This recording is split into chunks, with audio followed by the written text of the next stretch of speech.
evening, good afternoon, and good morning to anybody and everybody that's up and getting it. You guys already know who this is. This is your boy D again. Stop by and show a little bit of love and, like always, a little bit of knowledge. With that being said, you guys can see on that thumbnail, the topic is a hot one and a banger, so let's get it in. This topic, basically, this whole conversation is not from me, it's from one of my subscribers. They got at me and told me his story, what he went through, and the horrible deal that he suffers throughout the prison system, the experience that he had, and why he feels now the way he does regarding gangs and prison. He left a couple of messages on my old videos. We got in contact, we chopped it up, and we decided to take notes. I decided to take notes. He gave me the okay to do the story, and here I am again. Before I get into any further, like I always say to you guys, if you guys got a story or something you guys want to relate to me, you guys are welcome to get at me. Let me know what's cracking. I will respect everybody's wishes. Basically, if your name, you don't want me to mention a name, you don't want me to mention individual's name, or you don't want to be, you know what it is, that I respect that. But all I ask is, I don't want no lies. I don't want no BS. I want to keep it truthful and righteous, just the way it is, and the way I've been doing my videos. So, with that said, my door is open to you guys. So let's get into the topic. It's a sad story, man. And why I say sad is not because I feel sorry for the man. It's just because the way everything evolved and developed is just sad. It just another story being put up there. They keep punching the drum line, keep pushing the issue about how people in prison is, and how the politics in jail and prison and gang life is. It's just a messed up way to live. So he got at me. We sit down, we talked, and here it goes the story. Basically, he was a kid that used to live in 46 in South Central. He knew the people around there. He hung around with the neighborhood there, and he used to know kids he used to play with. He was a kid himself. He came to this country when he was around 6 or 7 years old, and he didn't get involved into the gang life until he was 9 years old. And the funny part, he got involved, and he knew everybody that used to go to school with him, basically elementary school and things like that. They used to be from the gang, from his gang or other gangs. He was never involved. He just knew friends that he hung up around with, played with, and everything else. His mother wouldn't let it go out and play with the kids that were gang related, were known as gang members, due to the fact she was being a protective mother. So, an incident took place when he was 9 years old. He was playing around with one of his friends. He threw a rock, and the rock landed and broke one of the older dudes from that neighborhood's car, which was a lowrider car. He broke the window, and there was a bunch of gang members there from that neighborhood, 46th Street in South Central. I think the gang name was Locotes. Um, I'm not 100% sure, but that's what I think it was. 46th Street. I know it was from 46th Street. So basically, the incident that transpired after he broke that individual's window was the gang members decided to jump him in like a gang initiation. They didn't ask him, hey, you want to be from the hood? You want to be from the gang? Nah, they just put him in the middle and just start boo bopping him. Beep, beep, beep, boop, boop, bop. They boo bopping. And they took that like as a gang initiation, basically. He was from the hood, he started kicking it.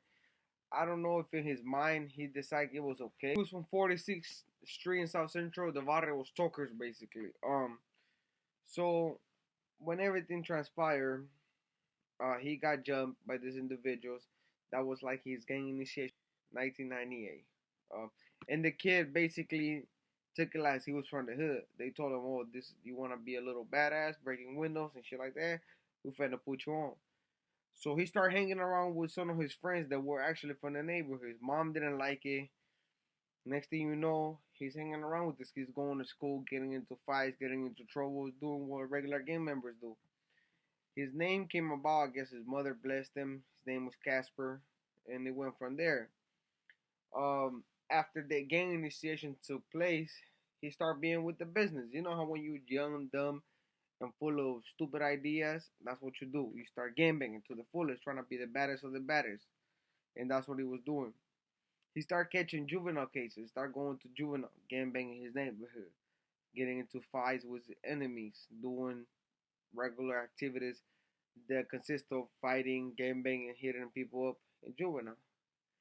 Well, throughout this process, how he became a victim to his own consequence or to the environment he lived with because he got close to one of the older individuals.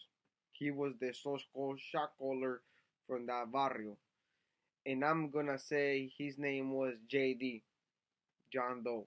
We're just gonna call him JD for not making him like he's dead already. John Doe sounds kind of creepy. So JD was a big individual. He was known.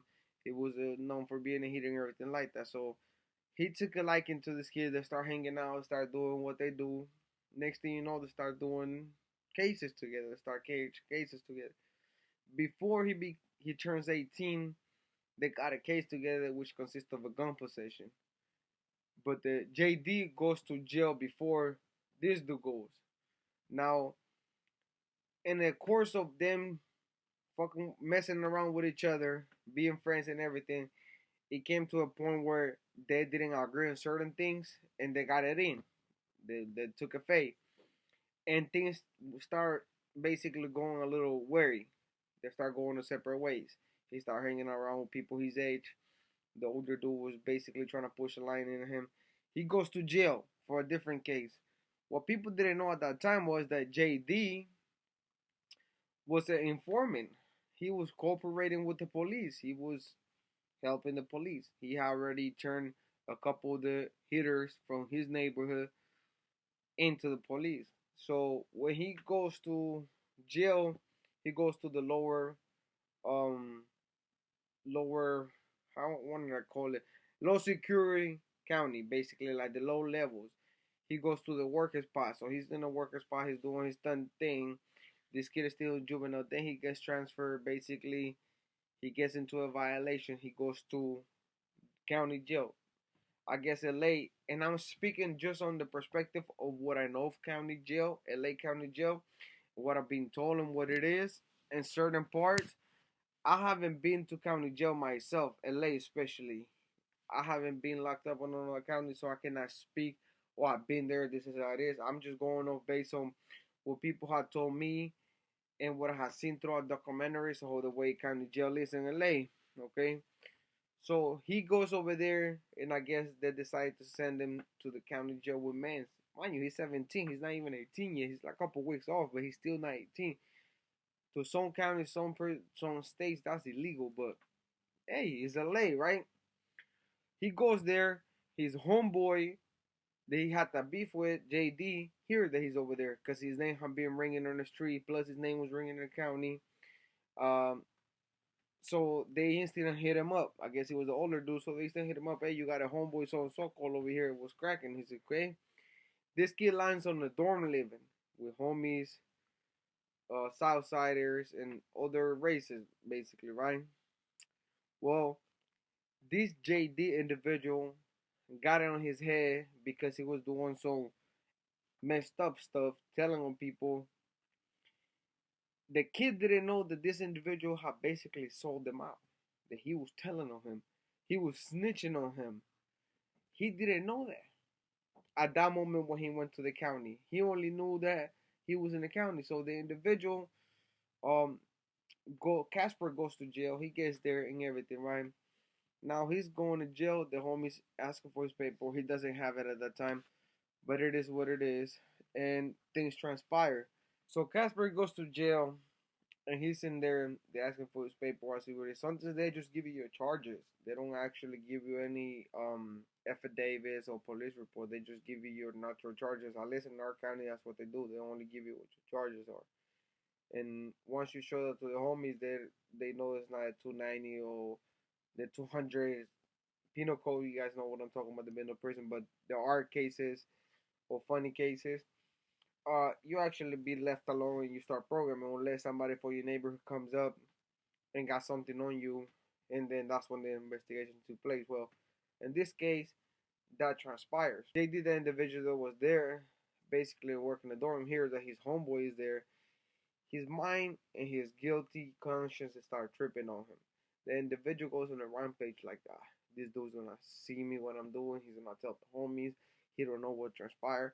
The kid is green, so the kid doesn't know nothing about the county jail. He doesn't know nothing about the rules, the politics. They just breaking down basically the basics. He doesn't know a thing. So they put him up.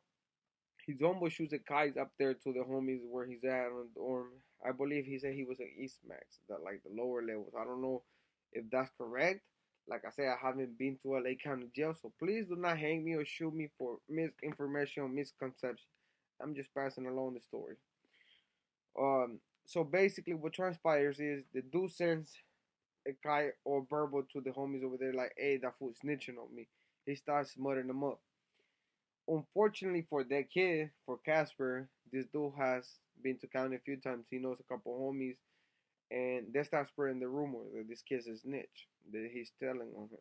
And so before the investigation, they hit him up like, "Hey, homie, you got your affidavits, you got your police report." He's like, "I haven't gone to court."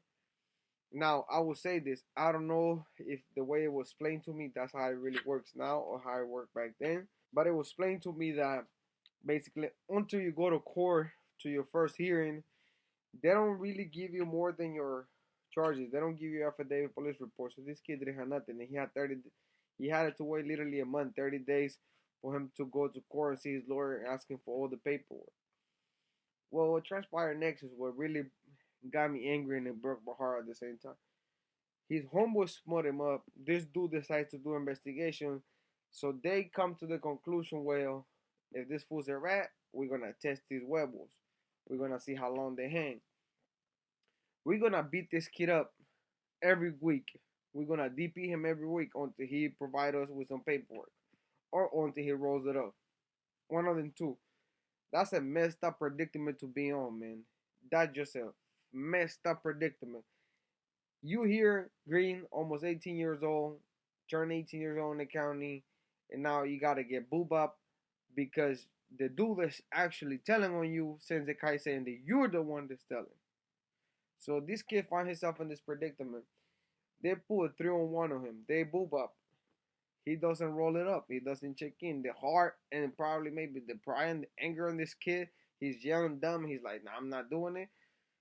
Doesn't get up. But the messed up part is he said he was 5'5" and he was probably 120 soaking wet.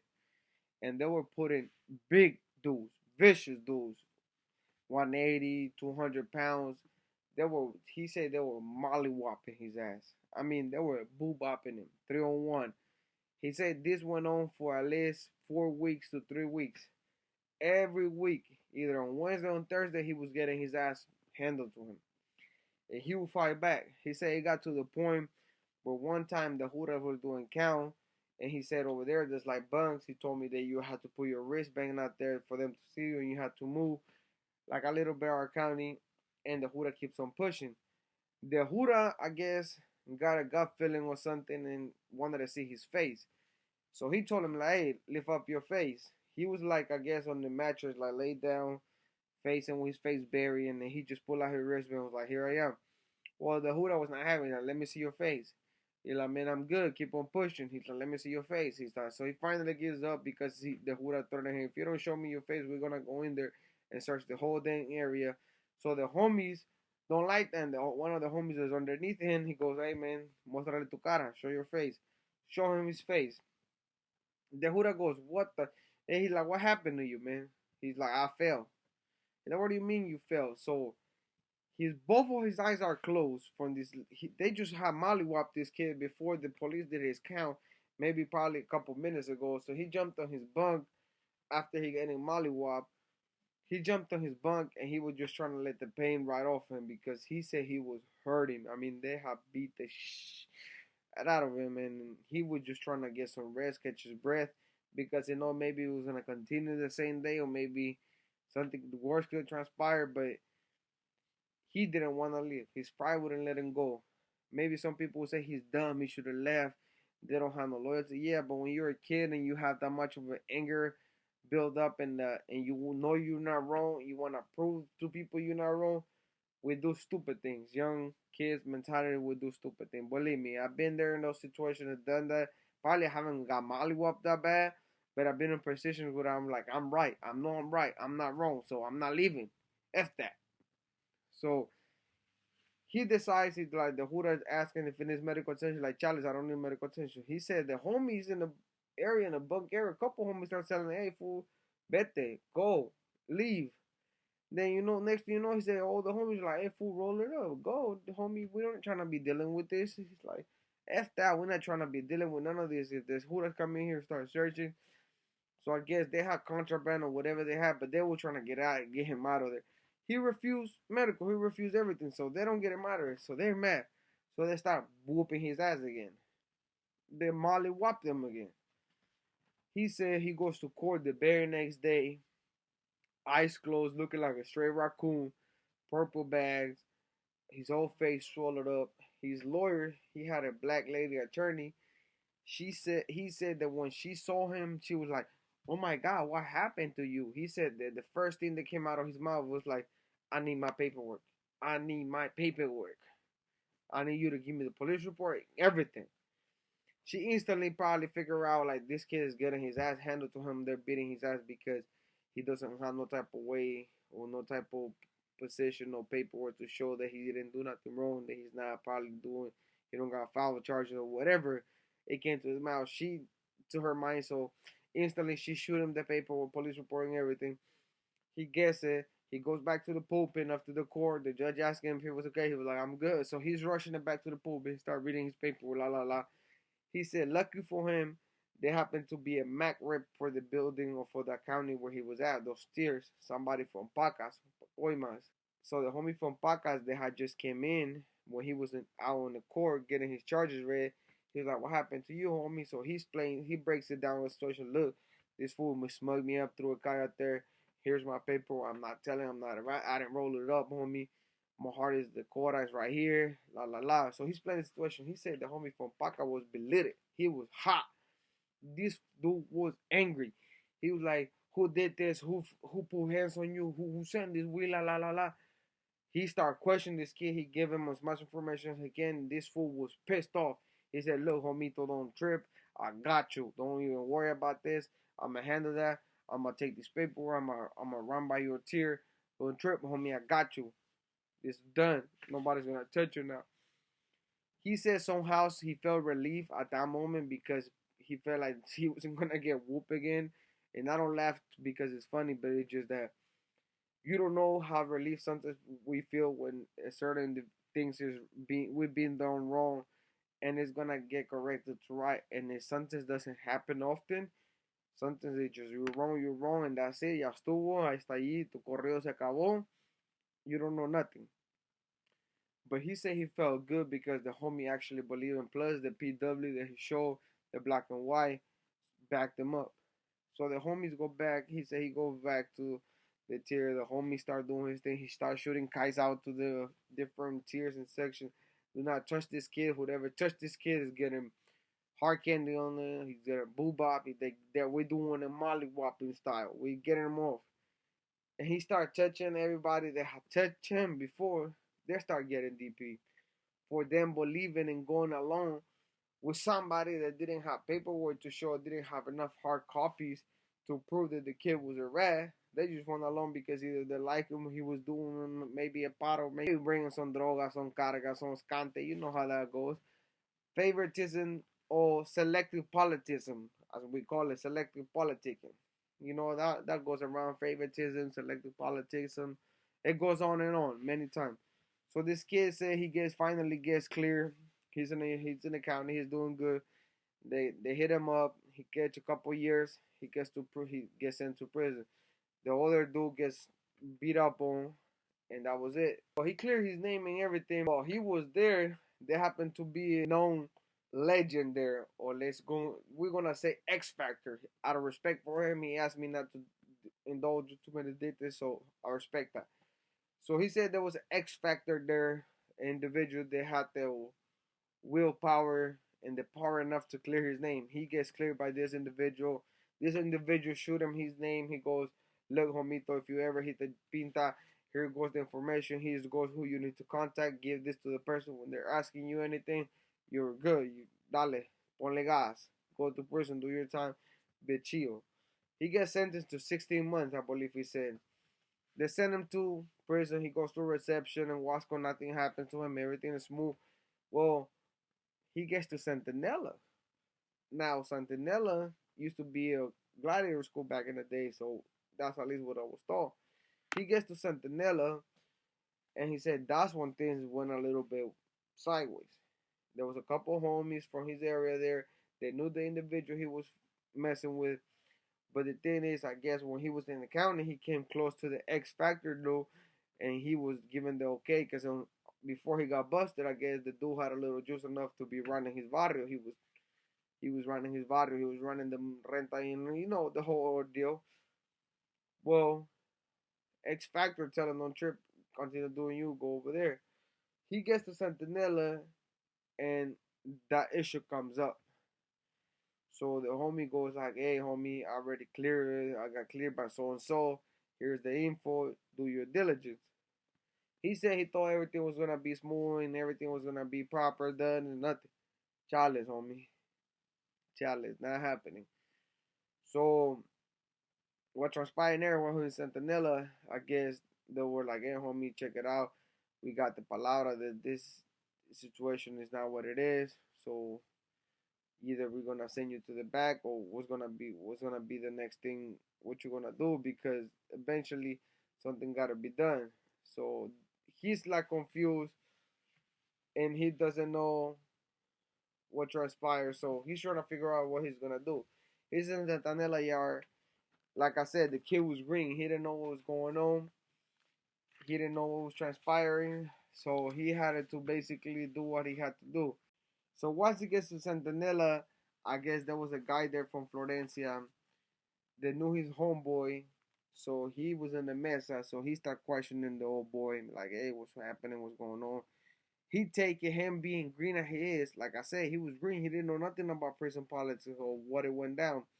He took it like he had it to clear his name. Even though the guy was just basically asking, "Hey, ¿qué pasó? What happened with the homie? Was this true? The situation arise?" He took it upon himself to be like, "I had to clear my name. I had to do something for the casa." Even though he had gave them the information that they needed for him to get clear due to the X factor, he basically was. I don't know who this. It was a señor. I don't know who the señor was. That's why I call him X Factor because I don't know his name. So basically, He's there in Santanella. He take like I gotta clear my name. I gotta do something. So he decide I'm gonna raise my hand. I'm gonna become a torpedo. I'm just gonna start holding straps. I'm gonna do bull bars, whatever I have to do. So a situation come, they get on him like, "Hey, we need a bottle, homie. We need you to do us a favor. We need you to get on, get in going, get in cracking." So he does a removal. He goes to the back, and that's there from there. So him not knowing that he didn't have to clear his name, he didn't have to go to the whole deal. He was holding strap, he was participating, he was standing the mesa. Whenever it needed to be done in the room in the cell, he'd go in there, boob up somebody, and then he went and up and did the hale.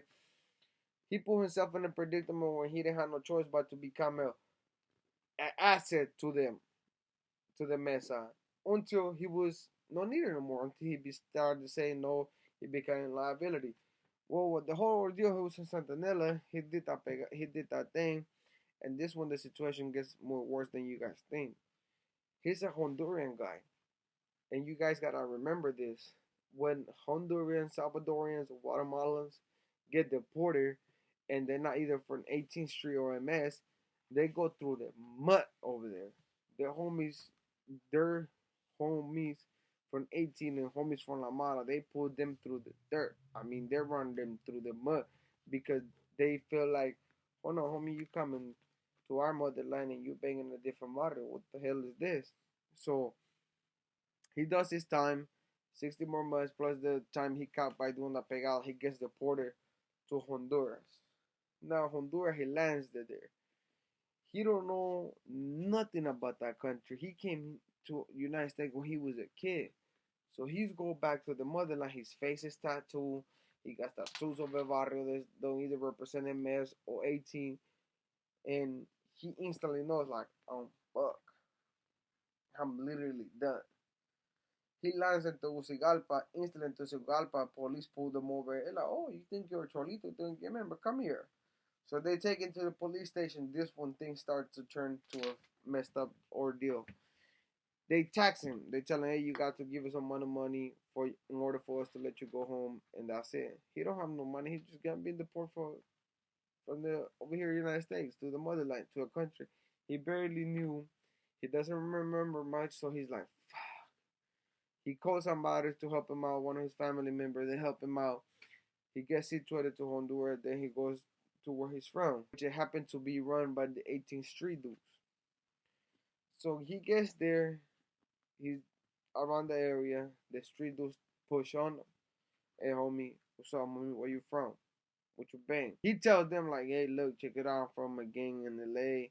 I'm neither nor Madero nor 18. I'm this and that.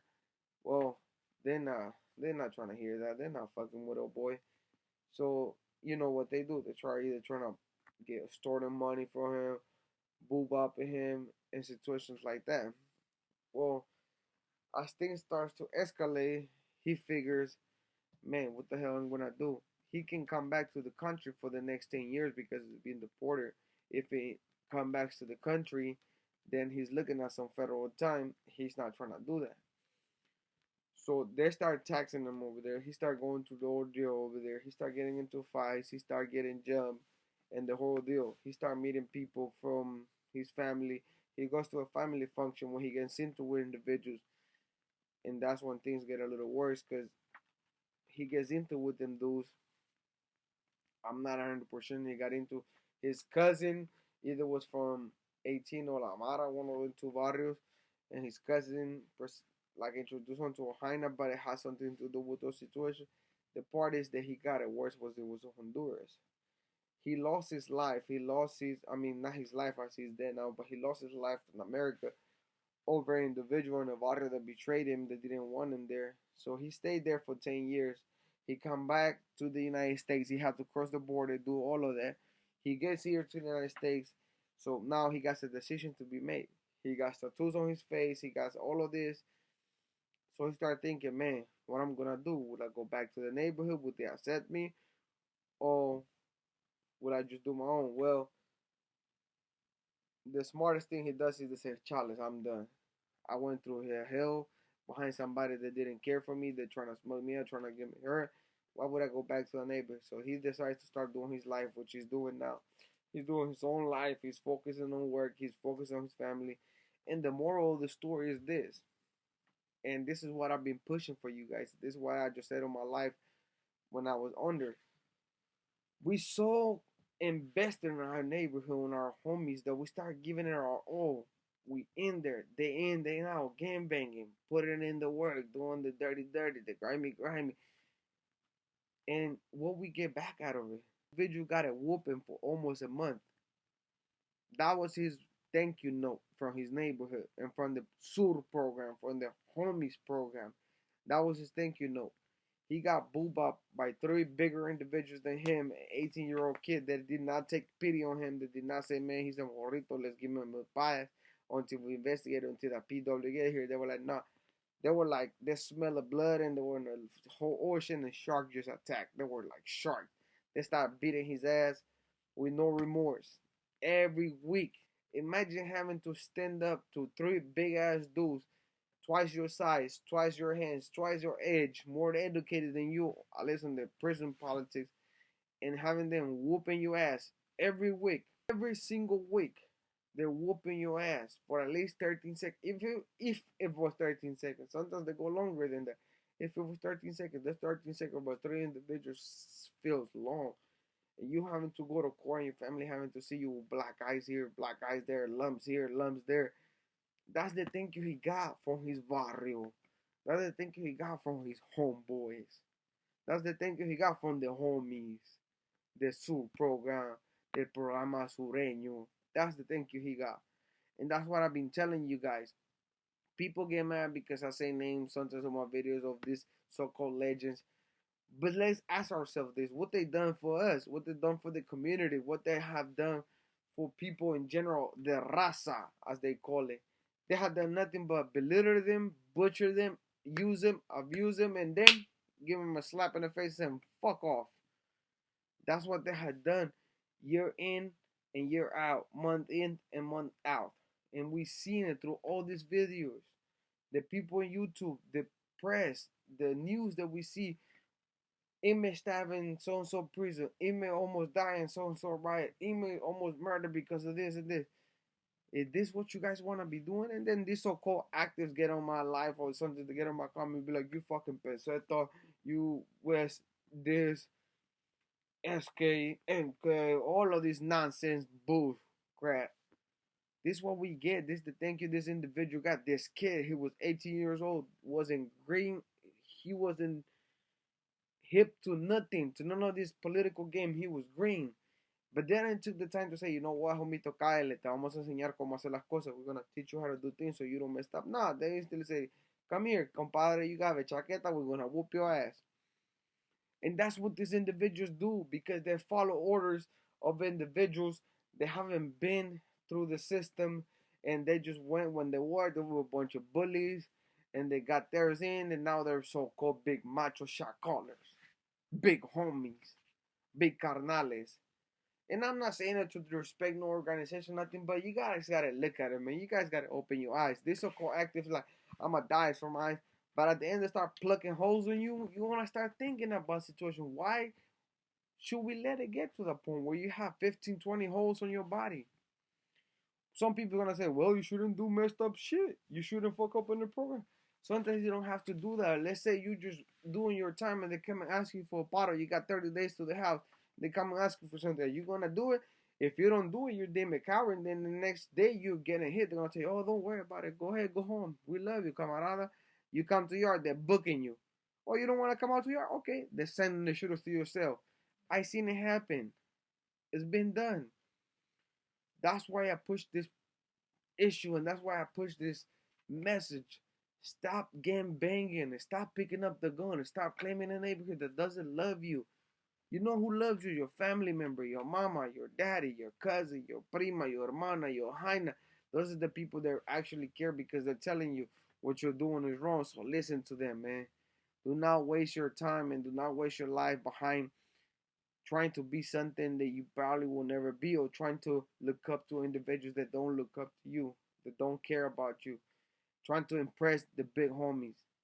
At the end of the day, they only care about their money, their name, and how much things they can get out of you. Other than that, they don't give a rat ass about you. That's what you're gonna get out of. This kid got whooped for almost 4 weeks, continuously and viciously for almost 4 weeks.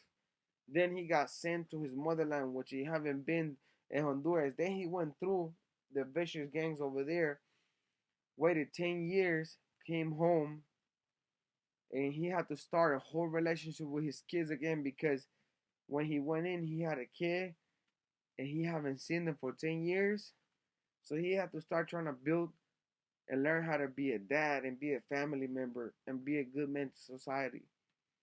But we not seeing that, people. We not seeing the gente. We only seeing the gun, the colors, the number, the gangbang. We not all raza. On their eyes, we not all raza. It's me, and my homitos. And that's it. This so-called entourage, I seen them get butchered so many times when they get in, when their carnales put them on a position. And then who gets worse? They don't get touched. Their entourage get hit. Is that what you want to be? That's who you aspire to be? It's sad, man.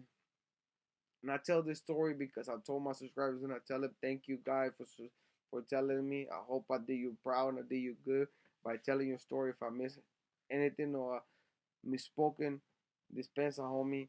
I try my best to do the best with what I have.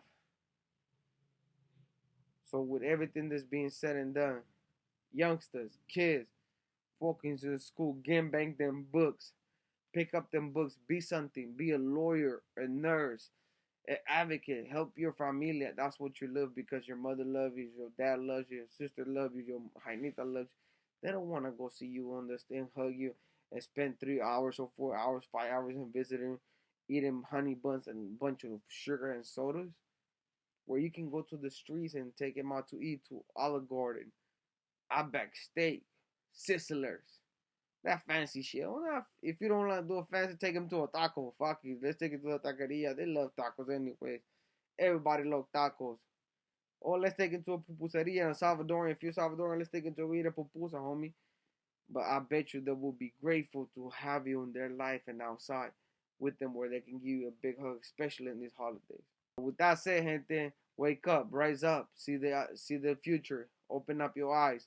Don't let these games and these people fool you. We can do better. We are better. Also, I forgot almost at the beginning of the video. Don't forget to subscribe, to hit the like buttons, to leave a comment. I always get back at you. I forgot to say it at the beginning of the video, so I'll say it at the end now. With that said, man, let's get it.